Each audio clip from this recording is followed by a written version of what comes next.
records. It's true. Yeah, You can check look the at record. standings. Hey, It Haddon Heights really would take the win over that. I mean, they down 22. It's tough with the talent. So, yeah, that's a little takeaway. Every football game is hard to win. Right, and a lot of respect to Haddon Heights for continuing to fight and keeping that game close, getting it down. They get the 2-point conversion. They're down 8. They didn't get it, of course, and that pretty much was all she wrote. They kept fighting. Had a likely dropped pick 6. I know Coach Lena said after the game, I think when we look at the film, we'll realize that really outside of 2 busted plays, we're right there. We may have given the game away in a sense, but for Glassboro, they have high expectations. They have a lot of leadership. They are the prohibitive favorite in Group 1 in the state. I mean, I would say everybody is saying that's the team to beat, and they're going to have a really talented running back in a couple weeks back there in Kenny Smith. To add to the Sabs. To add to the Sabs, and you start here. You start with this game. It's humid. It's hot. Things aren't going well. And Coach Breaker basically breaks it down to you pretty quickly and says, guys, when you come to practice on Monday, even though we're playing Friday, short week, when you come to practice on Monday, be sure to bring, I don't know if it's running shoes or what exactly it's going to be. Lunch pail, hard hat. Yeah. We're going to get back to some Gary Brackett days style Glassboro practice maybe. Yeah, we're going to get after it. I mean, and that's how it has to be. Also, he did mention they have a lot of talent on that team, of course.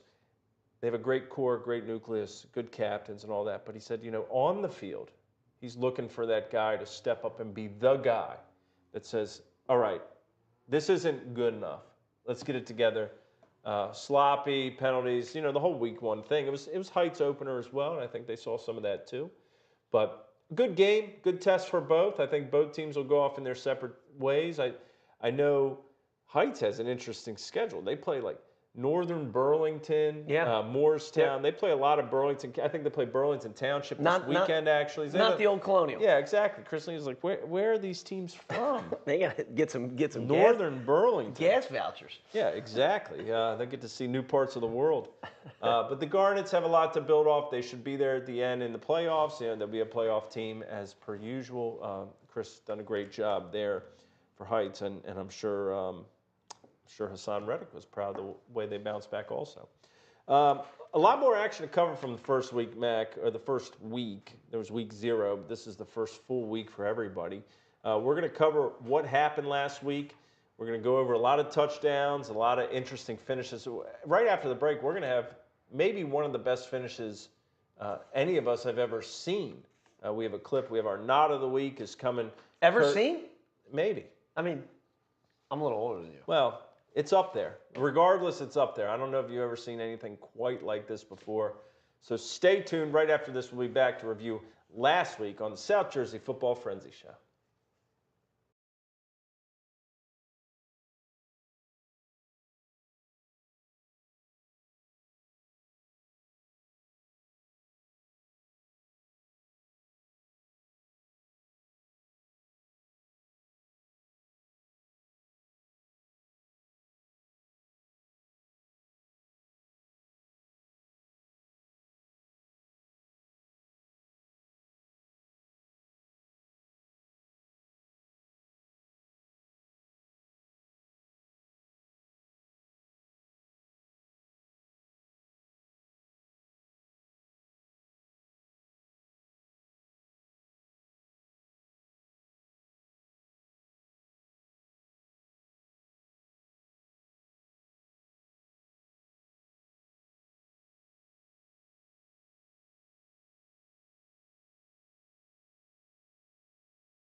The South Jersey Football Frenzy Show presenting sponsor is the West Jersey Football Coaches Association.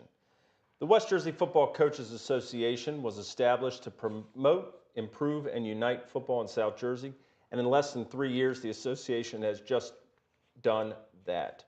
The Battle at the Beach was created to dedicate the association to helping others. They've donated close to $80,000 to date to provide scholarships through the National Football Foundation and the Touchdown Club of Southern New Jersey.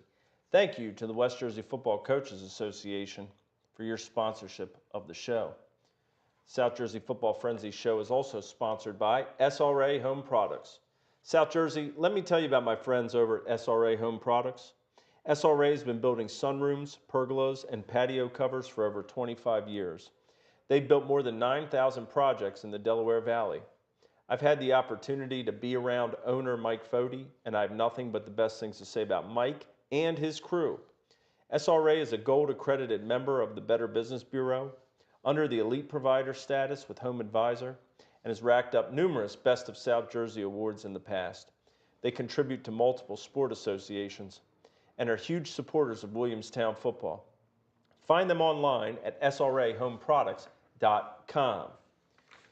Are you passionate about football? Don't wait.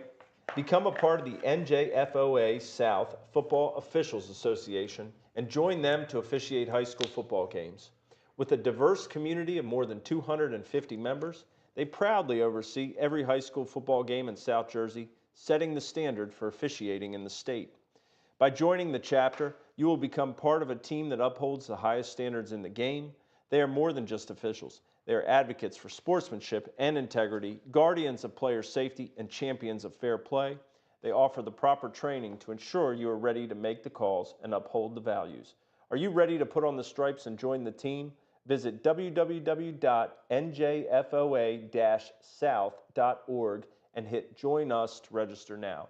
That's www.njfoa-south.org. Elevate your love for the game and become a football official with NJFOA South. Thank you for all of our sponsors. The show would not be possible without you. And now we are back in the South Jersey Football Frenzy Show. Mac, first let's touch on the games we had on Thursday. Then we'll talk about that fantastic finish. But real quick, let's go through some of these. Haddon Township beats Gateway 13-7. Jaden Haltewanger, 13-yard touchdown with 21 seconds left as the Hawks get by the Gators. Gloucester 21, Lower Cape May 7. Mason Woodman, 24 carries, 155 yards, and 2 touchdowns. Next. Riverside beats Florence 22-10. Dean Potts throws for a touchdown, runs for a touchdown. Alton Howell goes 13 carries, 88 yards, and a touchdown as well. Julian Baptiste on the Florence side for the Flashes, 14 carries, 106 yards, and a touchdown. We just talked about Northern Burlington. The Greyhounds were off to the races against Pemberton, 51-7. Yes, sir. Andrew Reynolds, he had himself a night, 19 carries, 139 yards, 2 touchdowns, man. It's a good day. Yeah, it's a good Back day. to Gloucester. They got Burkhardt, another one, right? Another Burkhardt. No, that's good stuff. Sharky's younger brother. Yeah. What do they call him, like Baby Shark? Yeah, Baby Shark. Camden Catholic 36, Kip Academy 0. Nymere Daily with 3 rushing touchdowns for the Irish. Michael Moritz adds 2 on the ground. All right, Friday, Mac. Now this is really what we want to show you guys, and I know you've probably read about it if you're a football fan in New Jersey at this point. How many yards was it? Well, it was a lot of yards. It's 4th and, let me set the stage here. Timber Creek's playing Notre Dame. They're losing, I believe, 24-20. It's 4th and 23 from their own 3-yard line. And Rod, let's go to the videotape. I mean, this is truly miraculous. It's the last minute. You can see here, Rod's very familiar with Timber Creek. He's been there many times. He's At Creek, obviously, right on the grass. Oh, yeah. Here we go. All right. Well, we need 23 yards. Well, let's just flip it out there and see what happens. What? Oh, my goodness. Look at Quadir Baldwin. My God. Outruns the camera. He outruns the camera. 4th and 23 from the 3, 97 yards. Quadir Baldwin. How much time left? I don't know exactly, but I know that's less than a minute. There were only 4 other plays in the game, 4 incompletions, I think. And how about this for Timber Creek? Quadir Baldwin had 2 receptions for 100 yards and a touchdown. Well, let me tell you what, 97 or 98 of them came on that play. I want to go back and look at that because I think he was on the goal line. It's very close. Whatever it was, we'll call it 99. Well, I don't care what we call it. Creek It's a might have been on the long way. Creek's Let's on see it again. Yeah, Creek's on the 2 or 3 third. coming out. Okay. All right. Yeah. So, Now, but let me tell you, 4th and 23. Tyrone Baker, the quarterback here, he had a great game himself. But when he flips that out there, he's got to think, man, we're done. Then, phew. can I ask a question? And I'm going to sound like a novice here. Yeah. You're not going to sound like a Hall of Famer here, is what you're saying. Kadir Baldwin had 2 catches for a hundo. Yeah. Rod, The other one was 3. okay. Could we get him the ball again? Because that cat shot out of a cannon. Maybe he was fresh as heck. I don't know. Well, maybe he showed up late to the game. But that dude looked like he was running a 4.4 right from the jump. Yeah, he outran that camera. Whatever, that's the huddle camera. But I mean, he just totally outran. Hey, Unbelievable. Note to self: get it to that dude. Yeah, he showed flashes right there. And what I did like is a lot of times people like to juke and cut back and forth across field. He made one cut and was gone. Yeah, and he was gone.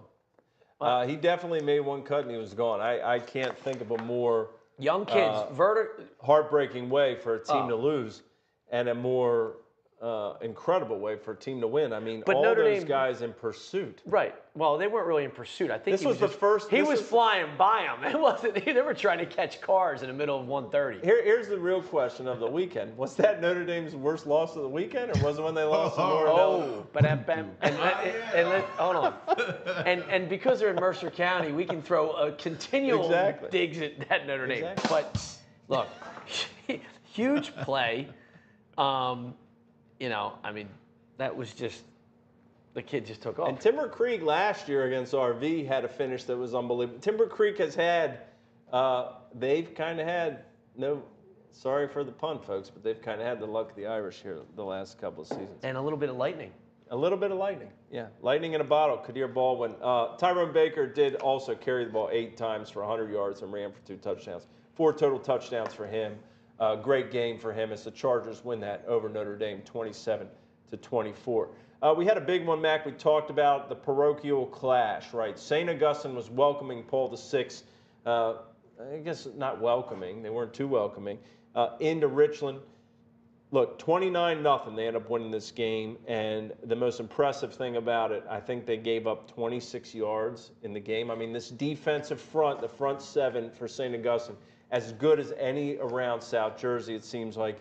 They only give up 26 yards against a pretty good team. It's unbelievable. Jackson Foley, 2 interceptions. And then running the ball, Julian Turney is going to bring it. 15 carries, 99 yards, and a touchdown as the Hermits roll over Paul VI. Yeah, we thought that was going to be a little tighter, but we knew Augie's defense was,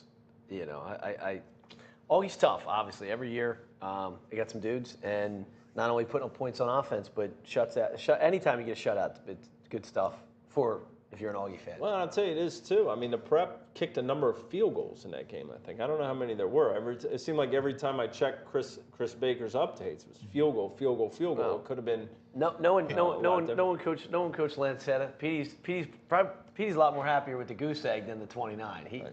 He loves those defensive shutouts, so that's always good. The team we had number 1 in South Jersey last week is likely going to be there again, and we had St. Augustine number 2. Millville 49-6 over Atlantic City. Robbie O'Connor 11 for 17, 185 yards, 3 touchdowns. Latsier Brooks 4 receptions, 76 yards and a touchdown. Low numbers for Brooks. I saw some of the video from that game. I think they had 3 fellows around Mr. Brooks. He was like the Secret Service. I don't think he went anywhere without 3 guys with him. Still they 4 all had earpieces. 4 for 76 is still a pretty good day. Pretty good. When they're double, triple teaming you. Pretty good. For sure. Cedar Creek 41, Absegami 6, Frenchman Bethea 10 for 16, 106 yards and a touchdown. Amir Dunbar, so far through 2 weeks, Rod, has maybe been the best running back in South Jersey. 25 carries, 202 yards, 3 touchdowns, putting up some numbers. Yeah, he's a really good player. He's been doing this for a long time, just coming to, Cedar Creek, kind of his coming out party is this year. Battle at the Beach was the first game where he kind of splashed on the scene for a lot of people. But yeah, he's been good for a very long time. Yeah, good player. Great week as the Pirates roll over their district rival in Absegami. Cherokee 27, Lenape 10, Murad Canfield 25 carries, 208 yards and a touchdown. Another guy who's putting up big numbers early. He's going to have a big test this week. We'll talk about that. Cooper Birdie with 3 rushing touchdowns from the quarterback position for the Chiefs. Very, with losing Bender last year, it was like, Birdie stepping in, right? Mm-hmm. His older brother Cameron, we all remember at receiver and D-back. Yep. He's a phenomenal athlete, just can make some plays. That's what I was going to say. He's really good at baseball. So this kind of translates to, the football field. And what I do like, and I picked up on it earlier from Cherokee, what they were doing with him. They're using his athleticism to kind of help him get comfortable. Of course. First-year quarterback. Right. He doesn't have to drop back, 20 times or 19 times and throw the ball. He can use his legs to kind of get himself comfortable. Well, with a Canfield in the backfield too, it sets up for that play action. It just when you got a dude back there, the team's got to put 7.5, 8.5 in the box.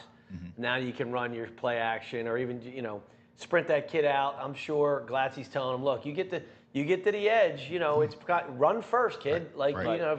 If it's right in your face, go ahead and do it. But if not, just tuck it, go. Don't get a couple and get out of bounds, move the sticks.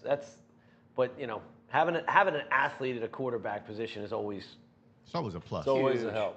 Huge. I mentioned any Hicks brothers at quarterback back Pennsauken back in the day? I don't think so. Too early in the show? Was my dad ahead of his time, Rod? We'll get there. Right? Ivan Hicks playing We'll get to the Pennsauken portion of the show, I promise. Camden 30, Kingsway 0. Christian Braxton ran for 136 yards on 17 carries and a touchdown. As the Panthers get their first win in the state of New Jersey, they won their opener against St. Christopher's in Virginia.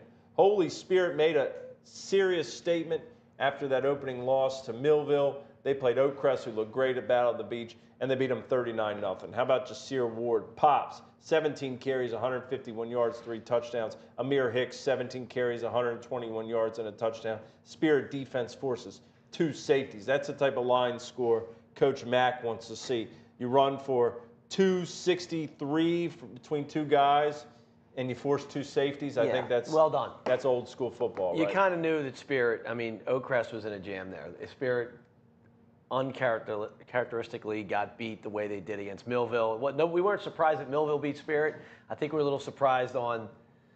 We don't usually see a Spirit team. Are we surprised that Brooksy's doing what he does? But Spirit isn't used to that. So coming back and saying, all right, we got ours, now we got to give you yours. And I don't think Holy Spirit, I don't think there was much pep talk at practice that week. I think those guys were probably ready to get in the door Sunday morning and get to work. 39-0, big win there. Hector Santiago, you asked, is Lamar Best at St. Joe's, former Willingburg quarterback. He is St. Joe Montvale, and I think he's doing pretty well up there, so good luck to Lamar. Mainland, 37, Hamilton, 6, John Franchini, 7 of 9, 273 yards, 3 touchdowns. You look at that and you say, well, that's a pretty good average. Jake Bloom, 4 receptions, 242 yards, 3 touchdowns. He broke the school single-game record for receiving yards. He had touchdowns of 82, 69, 50. It's not quite Kadir Baldwin, 98, but pretty darn good. That's Great good. game by Jake. The Mustangs again now have won 16 games in a row, dating back to last year. They have a big test this weekend as well. We'll touch on Shawnee, 27, Williamstown, 7. Brett Lundberg, 24 carries, 140 yards, 3 touchdowns. Mac, you were there. Give us the elevator spiel of what happened. Well, with the Renegades and the Lundberg. Braves. Well, I'll tell you what. Lundberg continues to be dominant. We talked about it last week with their offensive line, right? I think their offensive line averages 250, 260 across. The Pecapas going to Yale. You got. We said last week. You have Prohl. Prohl's 6'5", 260, and he moves really well. The Pinto kid, the junior, they got size everywhere on that offensive line. And Mosier, John Mosier at left tackle, filling in for Jake Thomas. So, even when one of their left tackles is hurt, the Thomas kid who's going to Lafayette, Mosier comes in and does the job with Commonwealth Center. So Lundberg to date has 400 yards rushing. I mean, when you got an offense that's got a running back with 400 yards, 6 touchdowns, and the Solomon kid, quietly, right? Like how accurate? 15 for 18. 15 of 18. And then last week, I think on the season he's 24. He's like 24 for 32 or some 75%. So they're taking care of the football. They're I think last week they let up one touchdown, let up 6-7 points. So it's gonna be interesting this week. I know we'll talk about it in the games coming up in the future. But if Shawnee, you start looking at Shawnee with that line. I mean, and the 2 H-backs they got, Joey Cleaver and Mason Grabowski. Grabowski's two H-backs. Well, they don't play at the same time, but they're both playing linebacker, and they both can interchange on each other, and Grabowski's going to freaking Cornell. I mean, yeah. So they got some kids, they got some size, and they got some talent on the perimeter. Who knows? They have a big matchup this week. Yeah, they do. So first 2 games, Northern Burlington, Williamstown. They've worked into the lather. There's no doubt. Things are feeling great down in Red and Gate land, and we'll see what happens this week. I believe that's down by the lake as well. This game. That will be down in Medford Lakes. Correct. Yeah. So bring your Wi-Fi booster. Washington Township 28, Pennsauken 7. Colin Beeler 25 carries, 157 yards, and 3 touchdowns. As the Minutemen continue to be impressive, they win this one on the road in a fashion that I think many of us expected. Woodstown 14, Delsey 13, final and overtime. Bryce Belafonte, the game-tying touchdown. Jake Ware, the game-winning extra point. Coach Frank Trout's first win as the Woodstown head coach. Congratulations, Frank. Big win for Woodstown, beating Delsey in that game. Here's some history. Do you think any of these coaches' first win of their career has been against Delsey? It's a good question. Probably not many. Probably not many. Right? Delsey, first of all, Delsey doesn't lose many games, A. Right. B, they're not losing too many first-year coaches. So that's a huge win for Woodstown. No shot at Delsey, but that's a it is. Big, it's Group 1 versus Group 3. Yeah, I mean, that's all the above. And then new coaching staff going in there, playing Delsey, Woodstown is also an extremely tough place to play. No matter who goes in there. Night games, usually 7 p.m. It's loud. They got the cowbells. It's 7 p.m. You act like that's midnight. Well, now it is. That's the way it seems. Well, are they day games or are they dusk games? What are we doing? Well, time you get out there, it feels later than 7. We're talking about Woodstown. Woodstown is it feels a lot later than what it is when you're out there. It's dark, it's right? Very dark. The lights are the old. They're not that high. It gets dark out there, but I will say I saw Woodstown when they scrimmaged East Side, and they looked really good down, at in Camden when they played them. So they have some really good athletes. They don't look like your typical Group 1 team. Mm-hmm. They're kind of. I'm not going to say they're similar to Glassboro, but as far as size, they look the part. Right. That's how they can compete with Delsey a little bit, obviously. Big up front. Seneca 35, Morristown 7, another first win. Anthony Diorio, the coach. Congratulations, Anthony Tirico, the player. 1 passing touchdown, 3 rushing touchdowns as the Golden Eagles get on the board over Morristown. Another first win at a school. John Emmel, West Deptford, 29-26 over Pennsville. Backup quarterback T.J. Cross. There's a 32-yard touchdown pass to Zamir Davis late in the game as Emmel gets on the board at West Deptford, 29-26. EHT 35, St. Joe Hamilton 13. Noah Dawkins, 10 carries, 150 yards, 2 touchdowns. Coach Davis, if Noah Dawkins is going to run for 15 yards a clip, as well as I do, I think maybe just keep giving it to him. 15's a good number. Yeah. Tristan Schmidt had 84 yards on 16 carries and 2 touchdowns. As Ocean City beats Eastern 23-0. Cherry Hill East now 2-0. I don't know. It's been a while since they've started 2-0. I feel like they beat West Windsor Plainsboro 28-7. Isaiah Donaldson, 3 total touchdowns, 2 receiving, and 1 rush. Denzel Lee, 15 carries, 132 yards, and a score for the Cougars.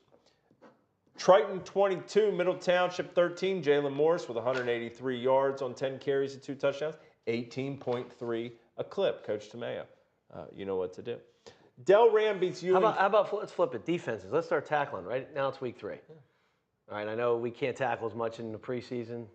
All right. So, but you're right. If a guy's got 18 to carry, keep giving him. Rally to the ball. Yeah. Even if it's 4th and 23 from the 2, rally to the ball. They rallied. They just They rallied. They just didn't quite finish the job. Right? The tackle comes after the rally. I think that was forgotten.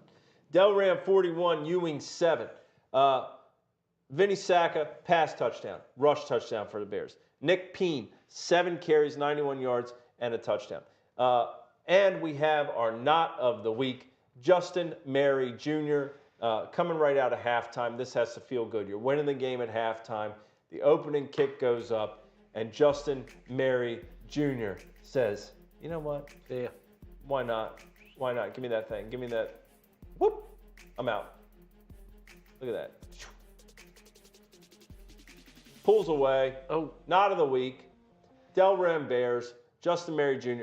I want to give my apologies to the Bears. Last week they beat Roselle 41-7. We forgot to mention them on the show. Our bad. But not of the week, well deserved. 41-7. First 2 weeks, I met many of the players at. See his soft heart. He goes from not mentioning them to making sure they get the nod of the week, which well deserved. I didn't make sure they got nod of the week. They earned nod That's of the what I'm week. saying. What I'm saying is they deserve a little bit of respect. 41-7, 2 weeks in a row. They got a lot of respect. You just forgot to announce them in the last year. Last Exactly. week. I'm fessing up. Okay. I'm fessing up. He's fested. Now, here's the thing. He's fest. I met a number of those players out at IMG's practice at Delran prior to Battle at the Beach. Great kids, continue to great work. Delran, Coach Colin Huco does a great job out there. All good. Congratulations. Sorry for last week. Collingswood 12, Overbrook 6. Another win for the Panthers, who are 2-0. You have Jan Anderson had a receiving touchdown in that one. Buna 40, Lindenwald 12. Benjamin Cohen, 11 carries, 130 yards, 3 touchdowns. Kyle Klein's first win as head coach of the Chiefs. Congratulations, Coach Klein. A lot of first year. A lot of first. A lot of first head coaches. Holy Cross 25, Wildwood 0. Will Updike 2 touchdowns. Burlington City 20, Bordentown 2. Dante Davis 5 carries, 133, 2 touchdowns. Malachi Sadler 100-yard pick 6 for Burlington City. He's probably like 100-yard pick 6. Yeah, he's probably like, that's not a good knot. That's good. I don't know. I'm just saying. Coach, send in your knots. Send the knots. We want to see them. That 100-yard. Would be pretty good. Yeah, you think? Pittman 34, Sterling 7. Bridgeton 44, Clearview 0. How about Eric Hilton, 8 carries, 159 yards, 3 touchdowns. Shalleck 23, Cumberland 0. Kenai Simmons back in the lineup for the Cougars. He missed the opener. He had 2 rush touchdowns in his debut. Reggie Allen Jr., 15 carries, 135 yards, and a touchdown for the Cougars. Bishop Eustace 29, Palmyra 6. Mackay Simmons touchdown. Noah Glenn 2 touchdowns. Other scores on Friday. Willingboro 20-6 over Eastside. Pensgrove 34-0 over Deptford. Steiner 21. Cherry Hill West 7. Morris Catholic 17. Gloucester Catholic 14. Lawrence 25. Maple Shade 6. What do you got, Mac? Eustace 2-0. Eustace 2-0. Saturday, quickly. Winslow 53. Highland 14. Jalen Parker 233 yards and 5 touchdowns through the air. Nakeem Powell, how about this for a day? 2 receiving touchdowns and a kickoff return for touchdown. And Nikir Helton, 5 catches, 148 yards, 3 touchdowns. Haddonfield goes down to Woodbury early on Saturday. They come away 21-20 win. Dan Keenan had the game-winning 42-yard rushing touchdown. Mike Keenan, a receiving touchdown, a rush touchdown, an interception, and Alex Grimes led the way on defense with 11 tackles for the Haddons, who get a big win. Paulsborough's defense came to play against Audubon. They win 36-19, and Paulsboro has 5 interceptions. They're 2-0 after only winning 1 game last year. Congratulations, Coach Harvey, starting out on the right note for the Raiders. And Cinnaminson 14, Salem 7. Tyler Palladino and Jackson Machado each had a receiving touchdown for Coach Patrizzi's Pirates. Mac, anything jump out? If you throw 3 or 4 interceptions, let's not try to throw a 5th. All right. That's a lot. That's a lot. I mean, they weren't like down 40. I mean, think about. So what is the rule? If at third you don't succeed, don't try. Well, look, this is not against Audubon or Paulsboro, but when you turn the ball over, you're giving up 50 yards minimum, or 40, 50 yards, because you could have punted the ball if you didn't turn it over. So just 3 yards and a punt. So what kind of field position did Paulsboro have on 5 possessions? Did they have, I didn't watch the game, but, if I'm Audubon's coach and I'm sitting there going, guys, we got to take care of the football. We got to make proper decisions. Look, Paulsboro defense makes you cause some problems. So you ask me what jumps out? 5 interceptions jumps out. And look, Paulsboro had the 5 interceptions, but they'll go back and they'll watch the film and they'll probably cut out those 5 plays and be like, we were in the game. Well, I mean, if you think about it, 5 times 7, 35. So you just gave your opponent 5 additional chances to get 35 points. I mean, what was the score? 36? 36-19. I mean, there you go. So we don't even know it's a short field. All we know is Paulsboro had the ball a lot more than Audubon did. Exactly.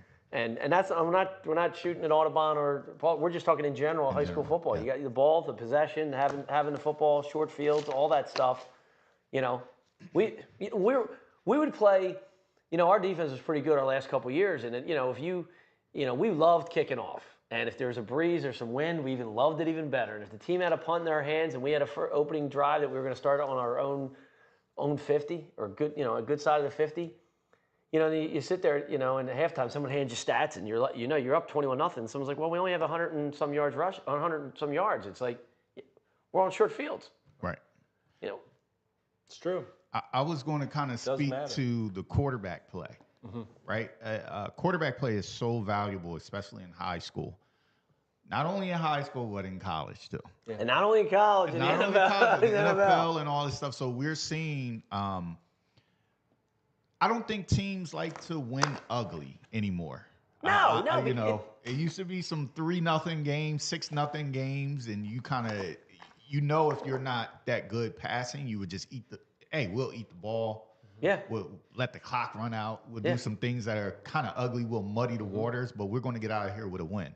Right. So when you're seeing some stats about interceptions and things like that, it just brings it to me. Look, I watch college football. I watch, my son's team this weekend, and quarterback play is at an all-time low in high school, college, and everything. The teams want to throw the ball, and I'm a pass-first guy. I'll be the first to admit I love to see the ball in the air. But if you don't have it, you don't have it. Right. You just have to adjust. and you can't force the issue either. Exactly. And that's right. And sometimes teams feel they have to they have to play catch up. Right. So they're a little bit like, and this might be counterintuitive, but sometimes people are like, well, we don't have the size up front to run the ball, so and sometimes you don't need to be that big up front to run the ball, right? With the way you can scheme things, and now with the RPOs and some of the things you can do, and leaving guys unblocked. And I'm not asking everybody to run the triple option like it's 1980, 1975. I get it, but you can shorten a game, limit the possessions, take care of the football, and all those things that that make games get tighter. Well, let's say this too, though. I mean, we're 2 weeks in a season where, or with the way things are set up, most teams that are, decent are going to make the playoffs. So, what you learn the first week or 2 weeks about your team when it matches up, you may go in with a full deck and say, we're going to run the stuff we've been running.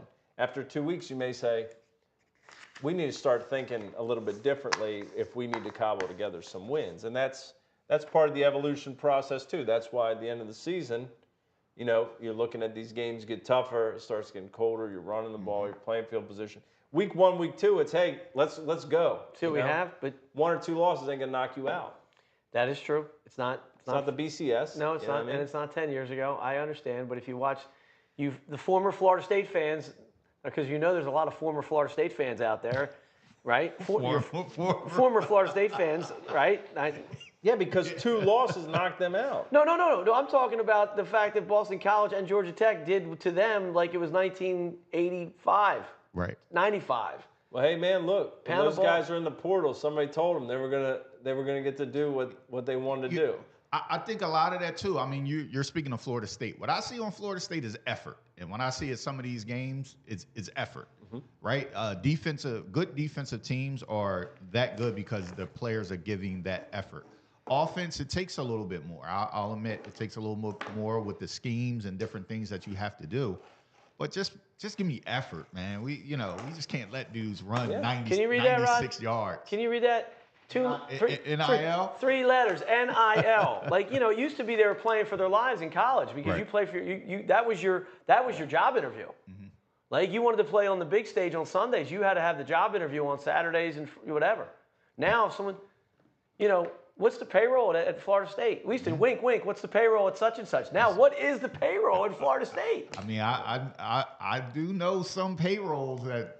They need a better GM. Well, I'll tell you what, Sheesh. you talk about NIL, 3 letters. If you're Florida State right now, you're thinking ROI. What's your return on investment? Right. Yeah. Nothing. Right? Yeah.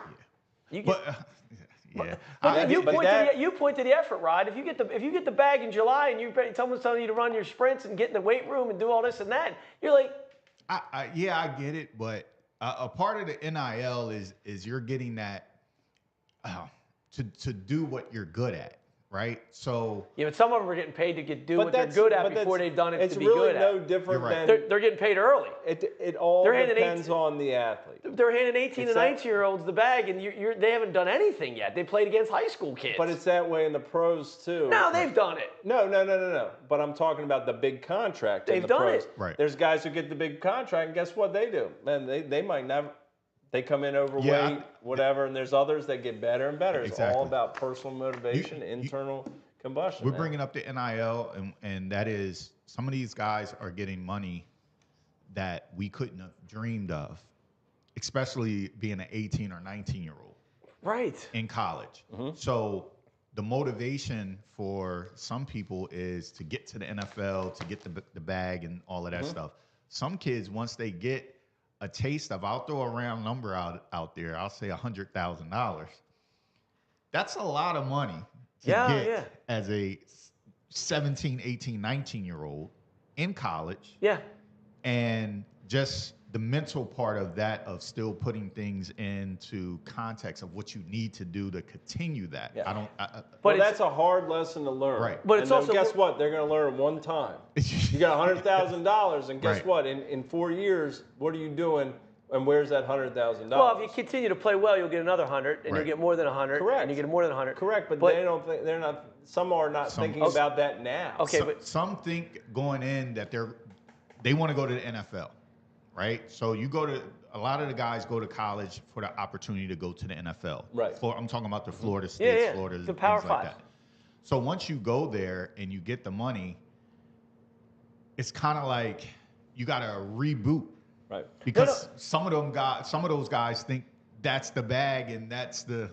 right. Oh, I made it. I'm done. That's I'm done. enough. That's enough. Right. Right. I get it. And that's if I was 17 and someone handed me 100 or 18, I had 100 grand. Right. Your head spin, no doubt. So this goes in another kind of tangent on this stuff is like how much the Sabins and the Smarts and the the Sweeneys and all the guys who can have that kid have even that much more, I'll call it, character and self-discipline, that those top 3 teams, 5 teams, 10 teams in the country can meet with, they meet not only do you see the metrics of the talent, they're meeting with the family. They're doing the background check. They know that with that NIL money, that kid still is going to he's going to continue to show up. You have to. Dak Prescott's going to play. He signed in the morning. He killed it in the afternoon. Well, the strength of your And I don't even like, I don't like Dallas, but the strength of your organization and your infrastructure as a staff is going to lead to success one way or another. And if you hire good people who can vet transfer, okay, well that's their job. And if they don't, guess what? They're out of a job That's too. what I mean. So That's the key. So You gotta- that's the challenge. But guess what? That ain't our challenge. It's their challenge. And if you're Florida State right now, you fail in that challenge. But guess what? Last year, they succeeded in that. And next year, they're going to have lessons to learn. And guess what? They were successful last year. Maybe their assistants, maybe the guys who vet stuff are working for Georgia now. Maybe they work for Alabama. Maybe they're in the NFL. Yeah, but the Q last year that got hurt, now, and I don't know. Jordan Travis. Yes, but the kid who plays now. Yeah. Ungale, DJ. DJ. Ungale, Clemson. Oregon State. Florida State. You start a lot of schools. Well, I think at that point, if you're a quarterback and if you're at Clemson and you're the quarterback, there's really not a reason to go anywhere else other than you weren't good enough to be the quarterback at Clemson. There's no reason to go from Clemson to Oregon State. If you want to go for, I don't care what the bag is. I'm not saying anything bad about the Beavers, but come on, man. I think the quarterback before him went first 5 in the draft, right? I'm with you. Trevor Lawrence. I'm definitely with you. And the guy before him. When's the last Oregon State quarterback who went to the top? And the guy before Trevor has had his issues, but he went very high too. I'm with you. I don't think he's that good, but I think he left because they didn't want to pay. Mm-hmm. And Dabo has been said he's out of it, saying that he doesn't want to get into that. But they're going to have to get into it. They're going to, right. But to that point, you know and that is true. But to that point, DJ is going to has gotten paid. Oh yeah. And guess what? He's going to be one of these people who has X amount of money now and none next year. Because what we've been seeing, NFL seems like a little bit of a pipe dream. I mean, yeah. He's probably. I would hope that he's kind of set up, and that's the good part about the NIL, is that for guys who aren't going to translate to the NFL, they can make money off of themselves now. Absolutely. So hopefully he's maxed out and he's kind of set himself up. He might be, able to roll into coaching or something like that, but hopefully he put a little money to the side and can, Yes, hopefully. Hopefully. But that's listen, I hope he gets drafted, but we're digressing on. I hope he. I mean, we're a high school show, so why don't we get back to high school?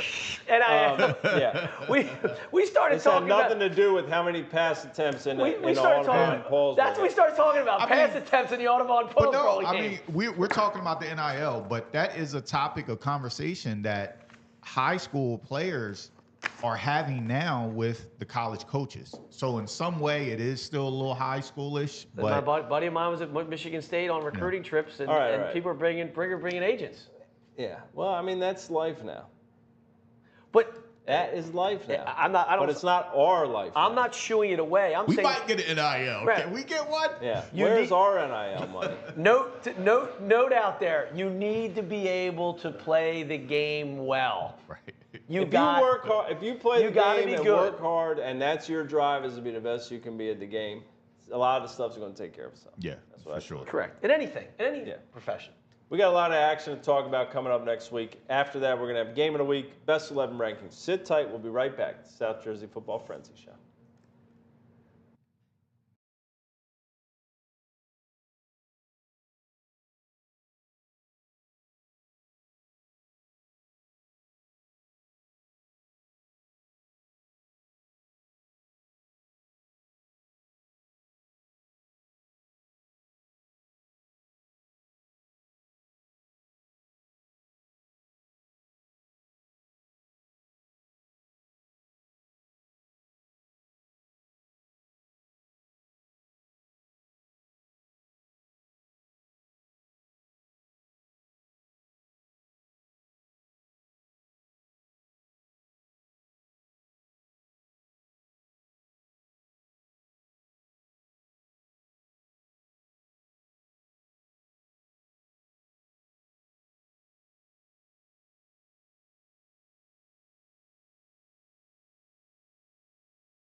South Jersey Football Frenzy shows presenting sponsor is the West Jersey Football Coaches Association. The WJFCA was established to promote, improve, and unite football in South Jersey. In less than 3 years, the association created the Battle at the Beach and has dedicated itself to helping others. The association has donated close to $80,000 to date to provide scholarships through the National Football Foundation and the Touchdown Club of Southern New Jersey. The group has also donated to the charity Philly Faces, which helps those in need of facial reconstruction surgery. Thank you to the West Jersey Football Coaches Association for your sponsorship of the show. The South Jersey Football Frenzy Show is also sponsored by SRA Home Products. South Jersey, let me tell you about my friends over at SRA Home Products. SRA has been building sunrooms, pergolas, and patio covers for over 25 years. They've built more than 9,000 projects in the Delaware Valley. I've had the opportunity to be around owner Mike Fody, and I have nothing but the best things to say about Mike and his crew.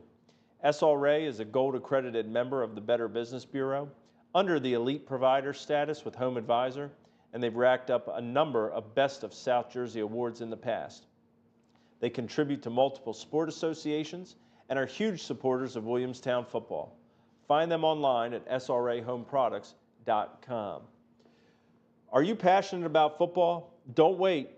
Become a part of the NJFOA South Officials Association and join them to officiate high school football games. With a diverse community of more than 250 members, they proudly oversee every high school game in South Jersey, setting the standard for officiating in the state.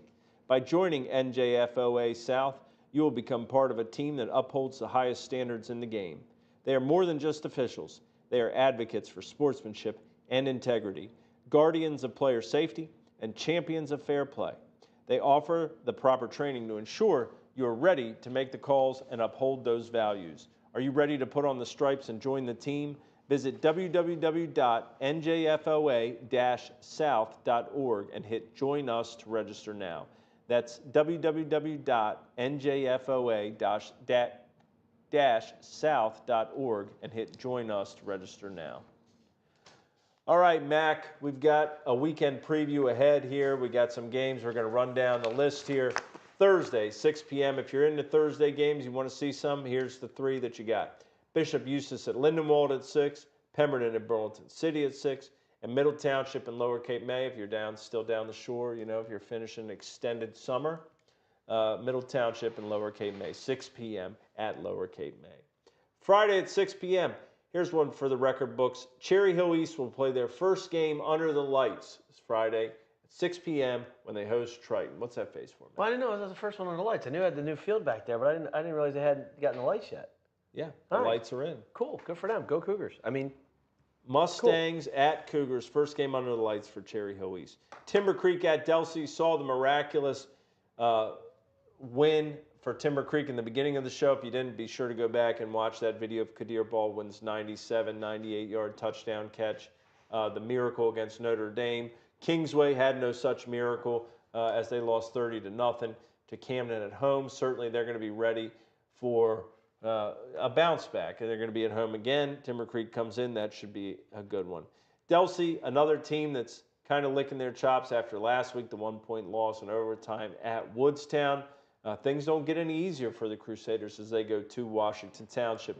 Coach Schatzman's Minutemen 2-0, very impressive thus far this season. If you're looking for a rivalry game, as Chris points out, Middle Township, Lower Cape May, used to be a Thanksgiving Day game. It's the Anchor Bowl. Of course, we know that, but also Delran at Cinnaminson. That's a rivalry game. We talked about Delran earlier in the season. Cinnaminson got back on track last week, beating Salem on the road after a season-opening loss to Ocean City at the Battle of the Beach. Delran at Cinnaminson. Mac, I know you coached in that area, though at a different school. Yeah, well, when I was at Eustis, we played Cinnaminson and Delran every year. They were always tough teams. Coach Patrizzi and Frankie and Frank Holmes, who was forever he was there. My guy. No, at Delran. My bad. Delran, sorry. And they're right next to each other. They're neighbors. They don't like losing to each other, and they're always battles. So it's a good testing for them. And you have some history with Coach Patrizzi, correct? Back to the playing days? Well, I'm a little older than Mario and his brother. His brother went to Camden Catholic, Pennsauken. So yeah, it's. But I'm an old man compared to those guys. Coach Patrizzi looks great. Mario, he's going to stay in the game. He's continued to stay in the game. He's done a lot of Cinnaminson. Delran at Cinnamons, it should be a good one. Camden at Shawnee, 6 p.m. Mac, we talked about this earlier in the show. Shawnee is doing well. They're big up front. They've got a lot of players. But Camden seems to be on a level that fewer have been able to match in South Jersey thus far. Let me ask it to you this way, rather than going into a full breakdown of the game. What does Shawnee have to do to win this game? Control the football. Control the football. Back to what you said, narrow the game, field position, right? All that type of stuff. And again, cliche, eliminate the big plays and win the turnover battle. Easier said than done, right? Yeah, eliminate the big plays. And Camden is really, really good on defense. Yes. I mean, they can load up the box to stop the run, and maybe Shawnee might have to exploit some of that. So, I'm not in either coaching office, but I'll be at the game. It'll be interesting because Shawnee's a big football team this year, and Camden's got a really strong defense. Shawnee's got a pretty good defense too as well. So, good early test for both teams. Shawnee, what I'm hearing you say, what you just said is, you want to be in less than 3rd and 5 and convert those. Always. But 3rd down's not a bad thing if you're Shawnee. I don't mind being in 3rd down. Right? Third and manageable, as they say, right? 3rd 3, 3rd 4. Shawnee doesn't need to be in 3rd 8s and 9s, right? Don't get behind the sticks. You don't want 3rd and distance.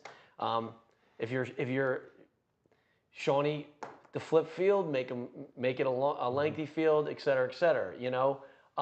Camden High got to win 1st down, right? You got to stop that, right? You can't let Shawnee be in 2nd and 3, because then they can start doing a little bit of, they can take a shot or two, play, do some different things. So, I'm excited to see both teams play each other. I haven't seen Camden yet. I've seen Shawnee twice. So, a great early test if you're a Renegades fan, and and a big game for Camden High, right? Showing their defense and what they can do. They have a really big game next week too with Holy Spirit. I think comes to Farnham Park. So this is a big stretch here for Camden. They've gotten off to an excellent start. Shawnee should be a good opponent for them. Camden East Side needs a win. They're 0-2. They've played 2 tough teams in Willingboro and Cedar Creek. They go to RV. RV bounced back in a big way last week. I believe that they definitely did. They definitely did their business. RV. They seem to be right back on track, exactly where they need to be. Yep. A big one Friday though. 6 p.m. Wheaton Field. Rematch of Millville, Mainland. Last year was a game everybody was looking forward to. It was a sectional final. Mainland went into Millville. They handed it to them. The year before, Millville took the state semifinal game at Cherokee against Mainland. So now they're in the same, I believe they're in the same division. They're going to play, Mac. What do you think? If I wasn't at the Camden Shawnee game, that's where I'd be. I mean, that's a hell of a football game. You gotta, if you want me to, you gotta stop Brooks. You gotta stop Brooks, and nobody's really found out how to do that yet. You can double, triple, and let's face it, you start putting 2-3 dudes on Brooks, they got other dudes all over. I mean, they're gonna do some things, right? They're not gonna allow. They're not just gonna keep forcing it. They're gonna do some things, and but Mainland again, they have some explosive playability. But also, they understand a shortened game helps them as well. Limited possessions, limited touches, frustrate Millville a little bit on some of the things that they do. I'm going back through my notes here, Mac, because if we look back at last week, an Atlantic City team we saw in the opener, very competitive with Mainland, right there, right? They get stopped on the goal line. They end up losing by 12, I think. It was a pretty competitive game for much of the game. You can't extrapolate that to this week. It's been a couple weeks, but I will say this: Brooks had 76 yards receiving last week and 4 catches. They won 49-6. So to your point, Brooks is going to do what he can do and what he does. But there's somebody else scored 42 points last week. Correct. That wasn't named. Right. That wasn't named Lazier Brooks. Correct. So against a decent team. Like you're sitting there going, all right, Brooks is going to get his 100 yards receiving and probably score 1 or 2 touchdowns. Mm-hmm. And then it just depends how are they doing it. What did Millville have short fields against Atlantic City? We don't have the total box score stat line, right? Right. I don't think Millville went 7 drives for 80 yards. They didn't have 560 in offense. Don't make it easy. Like, that's what happens with these. A lot of teams flinch. You can't flinch when you play in these big games against these big teams. Even though you might be the dog, my always thought was when we were the underdog, the longer the thing played out, the more the favorite gets clinchy and we get looser, right? And if you can, and then all of a sudden the whole we're supposed to win or we should be winning or this, that, and the other thing, you come to the fourth quarter and you're in a 1-score game, all bets are off in high school. I think Winslow and Millville are both in the position of they remember last year very well, right? It's what they've been thinking about all season. Is Mainland is the team that rolled right through both of them when the money was on the table. That Mainland team is not this team. No, I mean, we have to be very clear about this. There's a lot of new guys on this team. There are some that aren't, but those Millville and Winslow teams, there are a lot of guys that are more so still on that team that have that memory. So it's an interesting dichotomy there. One thing I do want to mention, though, and real quick, I'm going to reverse it. Like I said, RV has Eastside, Camden Eastside on Friday night. I skipped over them when we were talking earlier, but they beat Pleasantville last week 44-20. And here's a good game for you. Brody Dieter, 150 yards receiving. Savion Adams, 198 yards passing. Heck of a game. Threw for 3 touchdowns. He also ran for a touchdown. RV back on track. But I did want to mention that before we move on. Mainland Millville, though, Wheaton Field, I'm sure there are going to be plenty of folks packed in, making the trek down there. And why wouldn't they? And for Millville, really, not only we saw the impact at Battle at the Beach, how many fans they brought out for that Holy Spirit game.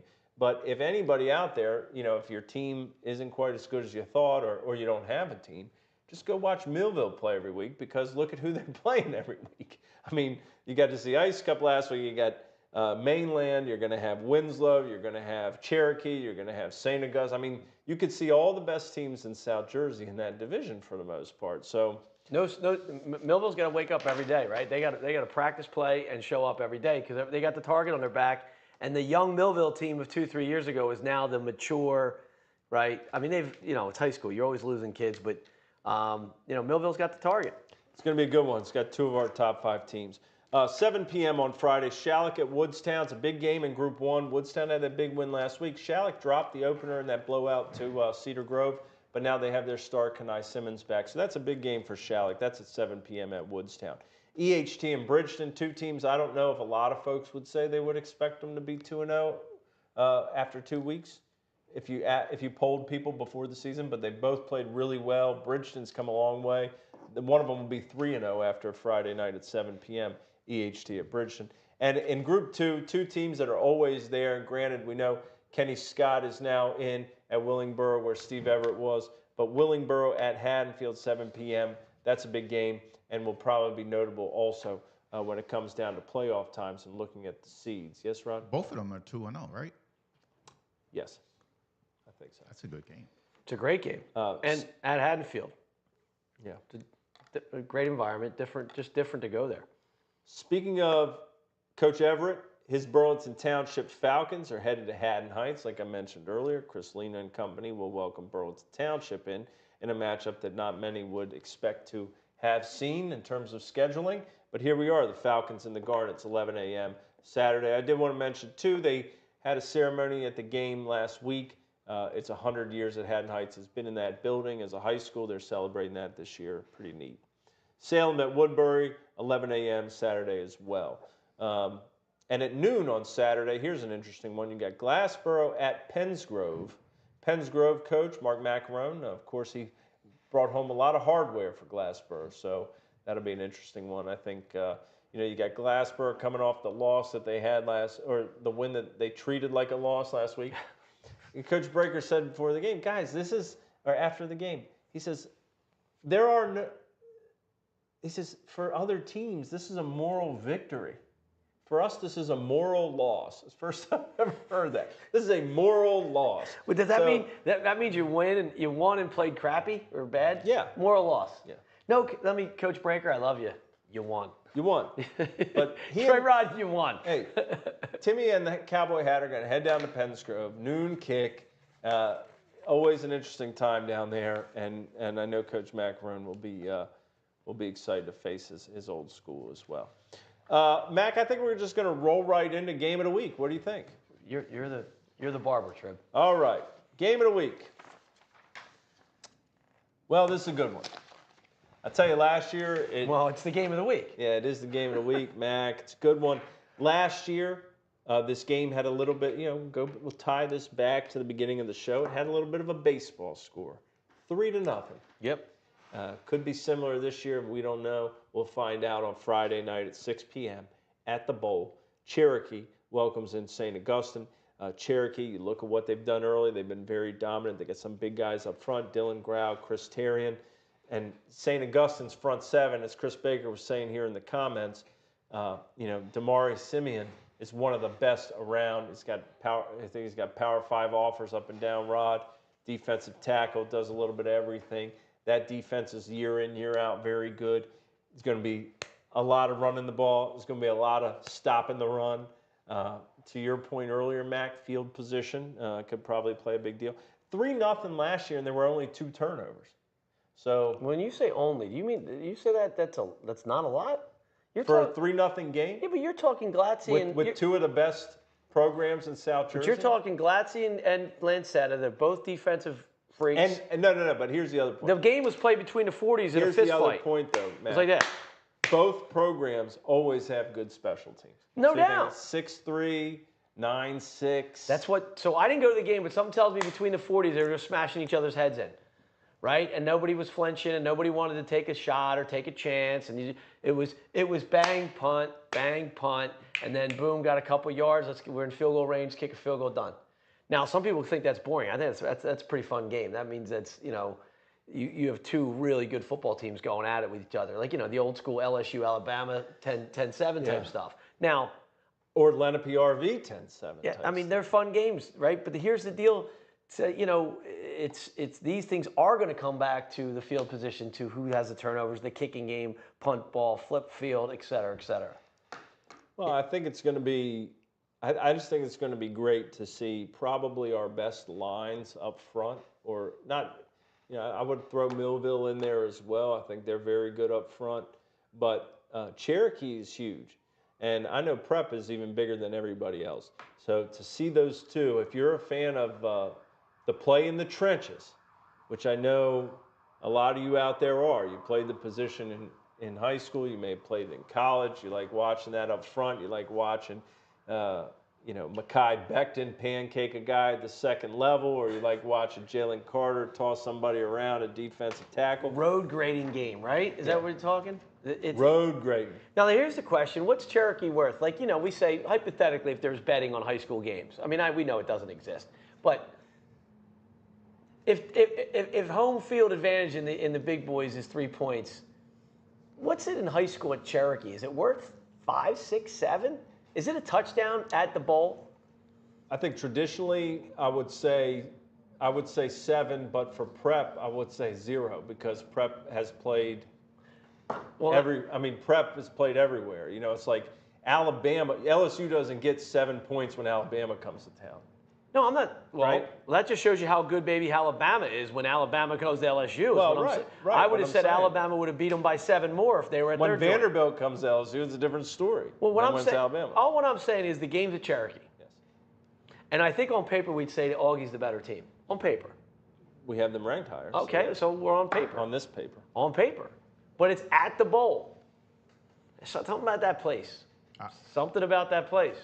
It gives me. I don't coach. I haven't coached in 8 years. I still don't sleep well thinking about that joint. This one's going to be a backyard brawl. Yeah. It's going to be one of those because they're kind of similar. I'm not saying that they run the same things, but they're kind of similar. They both have big lines. They both have good running backs. Correct. Both have young quarterbacks. Yep. They have good athletes on the back end, both teams. Definitely. So it's going to be one of those field position type games, and like Coach says, it's going to come down to the turnovers, in my opinion. Yeah. And Rod, the other thing is there are teams that are big, and there are teams that are good up front.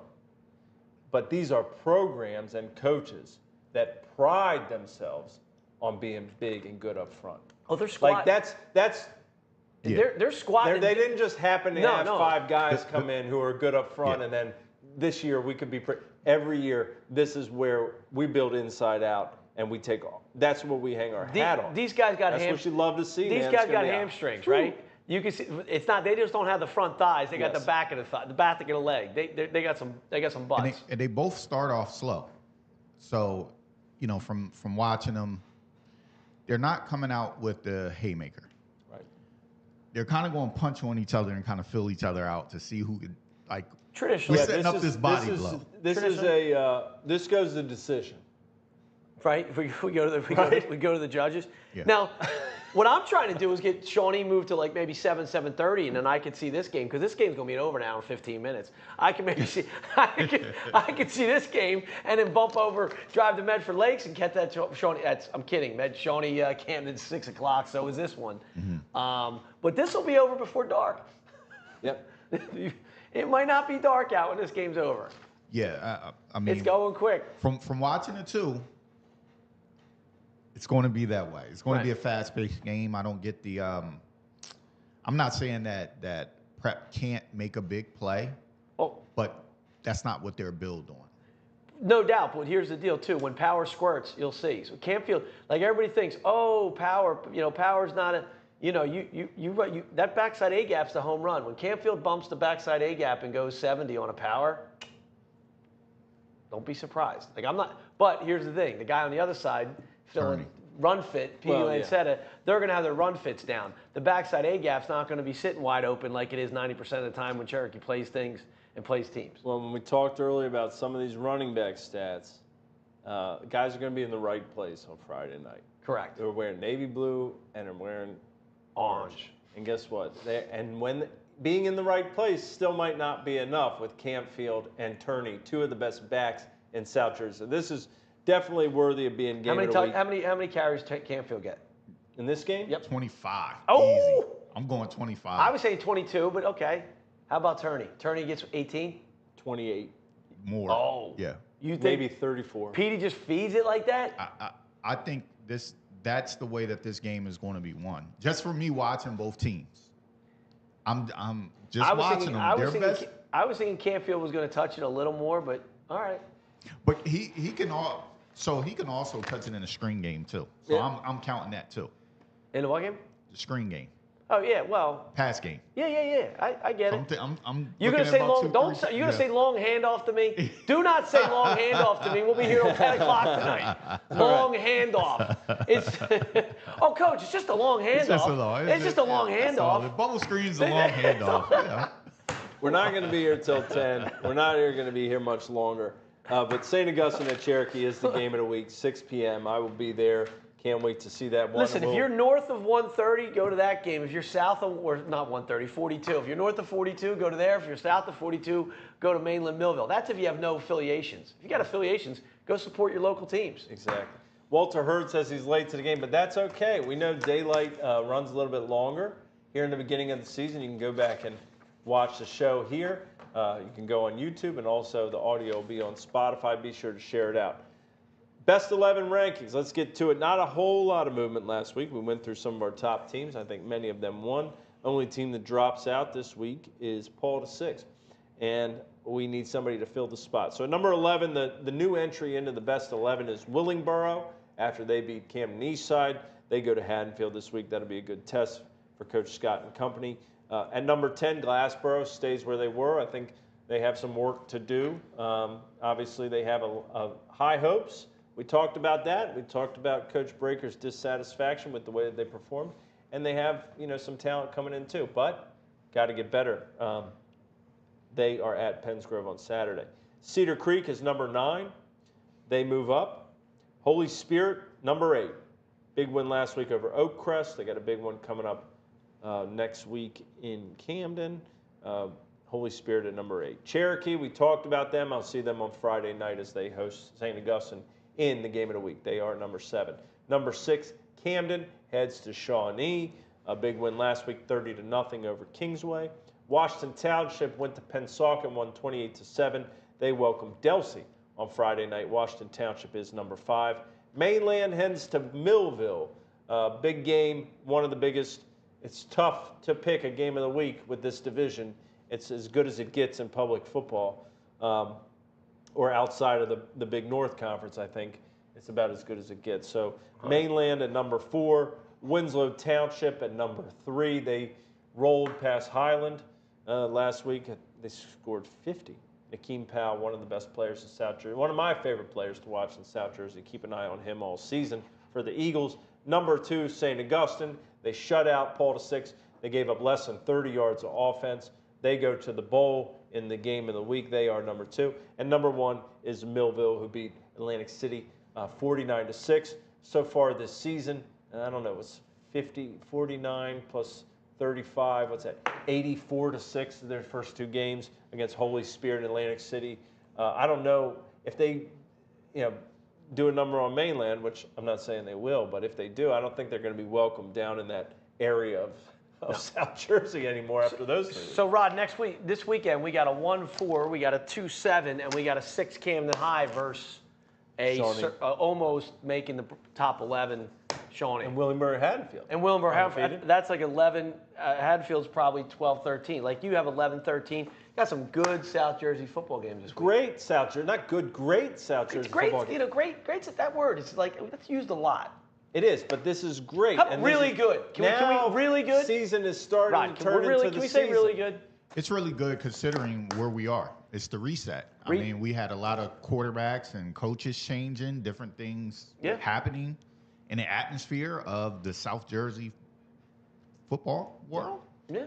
Yeah, a Week lot 3, of changes. A lot of changes, good stuff, really good schedule this week. Another change, programming update. I will be out next week, and Kevin Emmons will be filling in, so be sure to tune in, 7 p.m. next Wednesday night right here as Mac, Rod, and Kevin Emmons bring you the show. The South Jersey Football Frenzy show goes on always. I will not be sitting here.